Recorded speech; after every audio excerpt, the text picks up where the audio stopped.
രാവിലെ സ്കൂളിലേക്ക് പോയവർ, ജോലി ആവശ്യാർത്ഥം വീട്ടിൽ നിന്നും തിരിച്ചവർ, ഇവരിൽ പലരും പിന്നീട് വീട്ടിൽ തിരിച്ചെത്തിയില്ല. ഇവർ ജീവിച്ചിരിപ്പുണ്ടോ? അതോ ആരെങ്കിലും ഇവരെ അപായപ്പെടുത്തിയോ? എന്തുകൊണ്ടാണ് നമുക്കിവരെ പൂർണ്ണമായും കണ്ടെത്താൻ സാധിക്കാത്തത്? ഇനിയും തിരിച്ചെത്തുമോ എന്ന് പോലും അറിയാതെ എത്രയെത്ര അമ്മമാരാണ് പടിവാതിൽക്കൽ മക്കളെ കാത്തിരിക്കുന്നത്. കേരളത്തിൽ കുട്ടികളെയും സ്ത്രീകളെയും കാണാതാകുന്ന കണക്കുകൾ ആശങ്കപ്പെടുത്തുന്നതാണ്.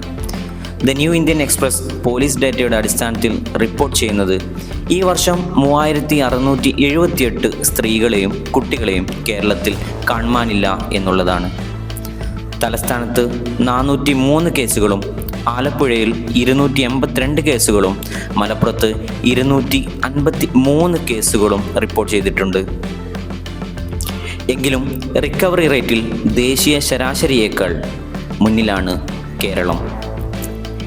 NCRBയുടെ അടിസ്ഥാനത്തിൽ സുപ്രഭാതം പത്രം റിപ്പോർട്ട് ചെയ്തത് 2022 ഇന്ത്യയിൽ 83,350 കുട്ടികളെ കാണാതായപ്പോൾ 2023 എത്തുമ്പോൾ അത് 91,329 എന്ന വലിയ അക്കത്തിലേക്ക് എത്തിയിട്ടുണ്ട്.